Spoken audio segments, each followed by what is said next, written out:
Hello, everyone, and welcome back to the Beyond the Arc podcast, a special early edition for the Beyond the Arc podcast here on a Sunday. Levi, how's it going? It's Saturday, but uh, Saturday. I'm I'm doing pretty good, man. How are you doing? Doing pretty well, obviously ready for tomorrow. Let's go ahead and dive into Iowa State, man. What a coaching masterclass by Rick Barnes and Justin Gainey, who had the scout. To hold Iowa State to just two rebounds in over a 10-minute stretch at game time, it's absurd, man. That's the kind of effort and the kind of intensity that can win you big games in March, and we saw it did for Tennessee. I thought that Nate Ament was just excellent. His most efficient game so far of the tournament. He was 3 of 4 from three. Jazzy Davidson, please be at Sunday's game. That was including a dagger that was absolutely cold blooded there towards the end of the game. I think it was a 10-point game whenever he hit that dagger three with a few minutes left. And then I told you, Levi, in a text, I think Felix Lakpara, I'm going to go ahead and say it, he is the most underrated Tennessee Vol of all time, from the effort and the physicality he brings to what you see on the box score. He's a beast. He looked like Wilt Chamberlain out there, just a man amongst boys. 12 points, 10 rebounds, and 3 blocks. Um, I don't know what more you can say about Felix except for that block off the backboard. I text you that slung the game. That did it slung, especially when Jacoby was able to finish the layup. That was the swing play. And then Jalen Carey, what a performance! 11 points, 10 rebounds. There's been a lot of people, man, that they have to do a lot of Analytics, apologizing. the analytics, man. They have to apologize to Jalen Carey and Rick Barnes because we talked about it on the last podcast. The March thing was dead with Rick Barnes. It's even more dead now. You can't. There's nothing you can say. But Have you just man, you've seen the stat, right? Uh, which one? let's see. Give me like 10 seconds. I'll pull it up real quick. I didn't have it ready. I'm sorry. Um, You're good. let's see. Um, to put Tennessee's three straight Elite Eight trips in perspective, this is just the second team or the second time Duke has been to three straight Elite Eights. Coach K did it once 25 years ago. Yes. We you know you can have all your fuss about the Final Four, whatever, but I will say at this point, if you call Rick Barnes regular season Rick, you're being asinine because what he's done for a program that nobody respects us in the postseason. But I'll say, Dallas, this is the best coaching job I've seen from Rick Barnes since he's been at Tennessee. Now, at Texas back in the day, he had some really good teams. The TJ Ford team, that team was great. He had a guy that understood his system, what they wanted to do, and it kind of feels that this team is similar. They know what we want to do and they go out and do it. So I also have a little stat here for you. Um, this is free throw differential by team remaining in the NCAA tournament. You seen it? Yes, I've seen it. Go ahead. So Arizona plus 64, 64 more free throws than the other team Arizona has. Illinois plus 49, Duke plus 44. We expected that. That's not much of a wow factor. Purdue plus 24, kind of expected that one too. They kind of play like we do through the post. And you'd expect the team to play through the post that they're going to get more free throws than the other team. Michigan plus 17. That's something to look for tomorrow. Iowa plus 15. They grind out games. I can understand that one. Tennessee 0, even across the board. That's So it. I don't want to hear anything about us being, refed well because we're just not. So, and then UConn minus 10. Uh, you hate to see it. I wonder if it's because Danny Hurley's spitting on the ref's neck or something. Most likely, and tomorrow, Sunday, you will see Danny Hurley probably have an absolute conniption fit when he experiences the Duke whistle. It's going to be a It's going to be a show for sure. And then moving on to Michigan tomorrow for Tennessee's shot at the program's first ever Final Four. We're not going to. Well, I'm not going to sugarcoat it. It's a very tall task. I mean, Elliot Cadeau, Drexel Lindenborg, Ade Mara, got Gale Jr., McKinney. Those are a bunch of just really talented guys. Axel Lindenberg is, of course, one of the candidates for National Player of the Year. Came from Yeah, UAB. he's disrespected because of freshman gardening. Man, I don't know. Is this something Dusty May has drilled into his head or what? Because he wasn't like that at UAB. He was pretty, from what I saw of him from UAB and just his post game pressers, he was pretty humble. And from UAB, the UAB side, I'm not so sure what's happened here at Michigan, but something to look at in their three losses this season against Wisconsin. Let's see, who have they lost to? Wisconsin.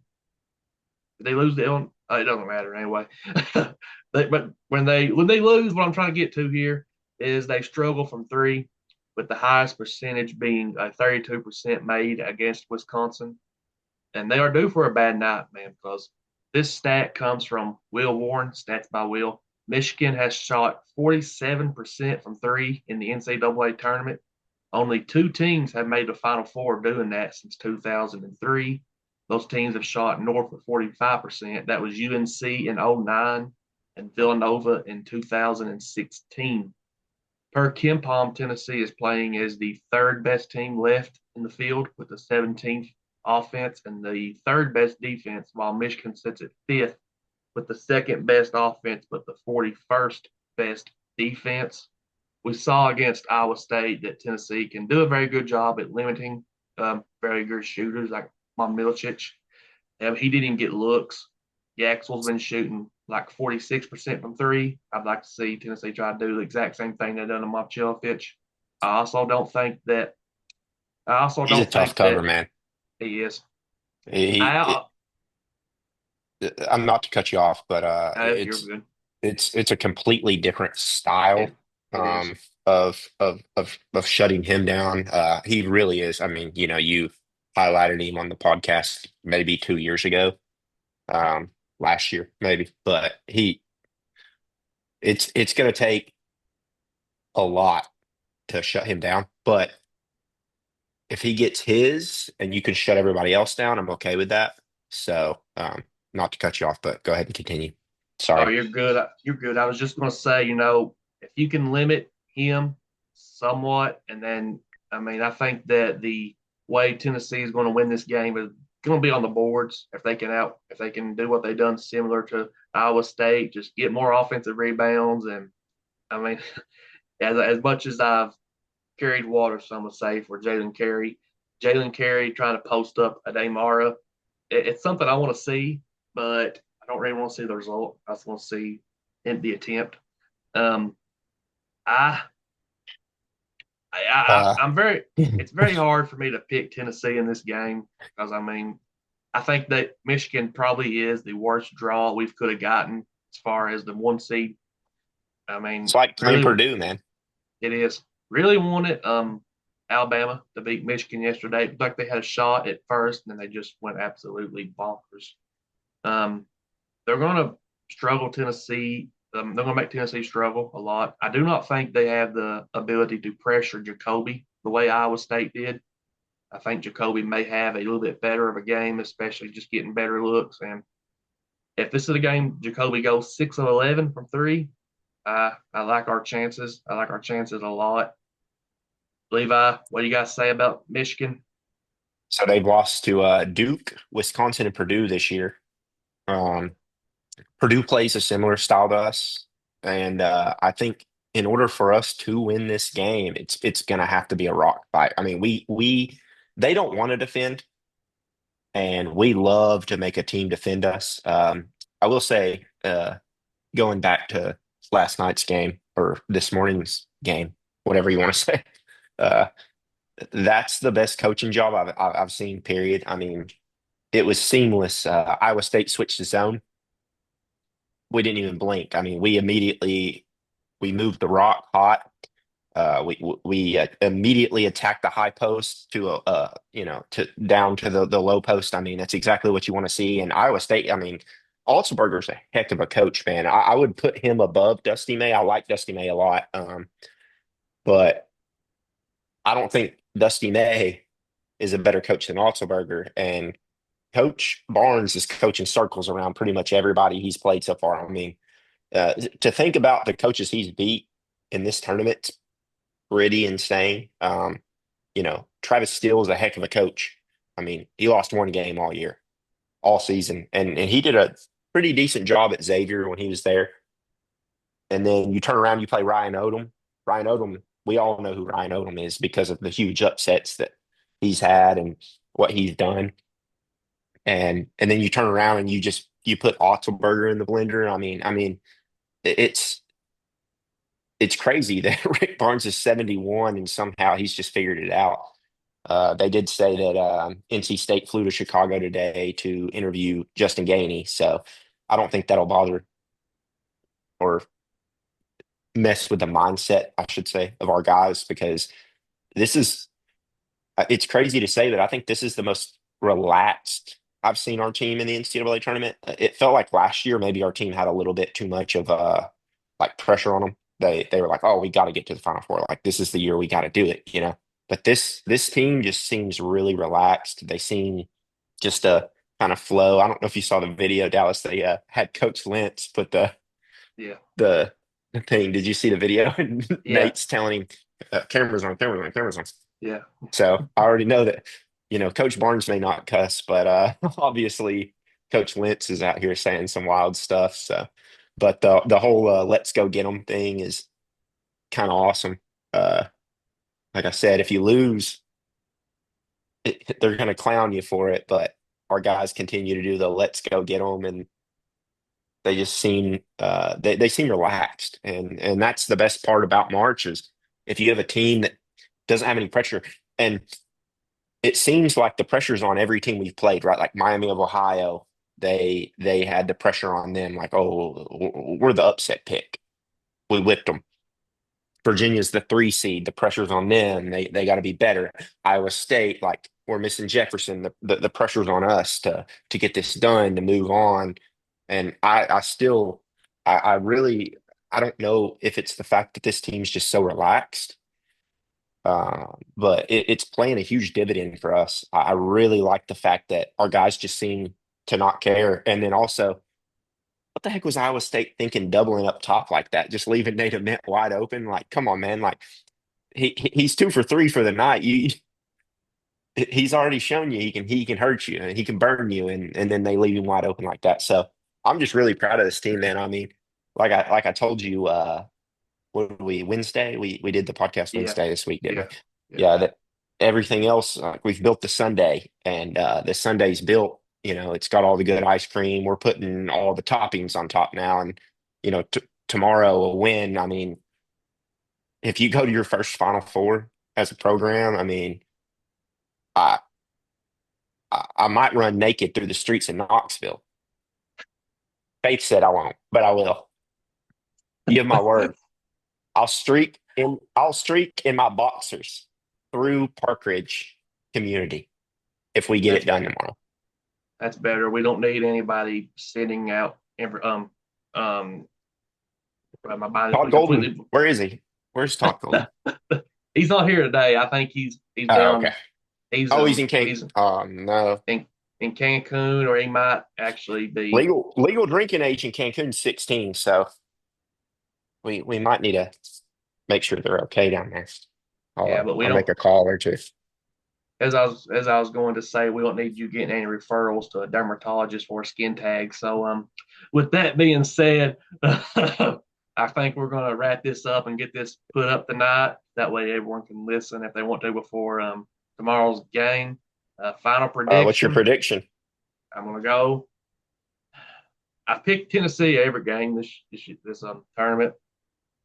You picked Tennessee every game this year. Oh yeah, yeah, yeah. I have. I don't want to stray from it, but I mean it's a very very tall task. I'm not going to be delusional and say Tennessee's going to whip that ass because Michigan is a very good team. I'm gonna go Tennessee just for the sake of being a homer. 72-70. And Levi, what's your prediction before we get off here? I've debated this one a lot. I'm typically against Tennessee, as any of our listeners, even the ones down in Brazil, know. Uh, but I'm going to take Michigan in this one. I think it'll be similar to the Purdue game 2 years ago. I think we can make it a rock fight. Um, and I'm going to say 78-74 Michigan, as much as that hurts me. And it'll be 3 straight years that we're denied from that elusive Final Four. But, like I said, this team, there's something about them, Dallas, that tomorrow I'm gonna wake up thinking that this could be the year. And I've seen crazier things. Heck, I saw George Mason. Was it George Mason? Yeah, make a Final Four Yeah. once, and I've seen 11 seeds and all. I saw from Will Warren earlier today that the last six seed to make the Final Four was the 1992 Dream or the Fab Five. So,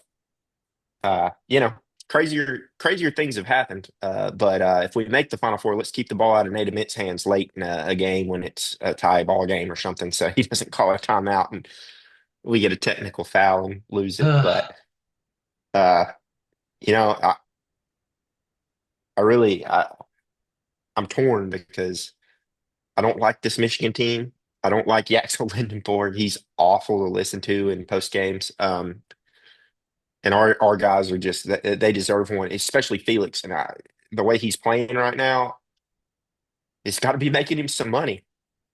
Oh yeah. I don't see any way. I don't see any way that he's not a top 50 draft pick going into the next draft. The way he's played, especially in this tournament, when he's healthy, he's the best big we've probably ever had at the five. I don't think there's ever been a better five that Tennessee's ever had. So it's going to hurt tomorrow, more than likely. But let's put the cherry on top. Let's go for it. And with that being said, go Vols and Let's go let's get go them. get them.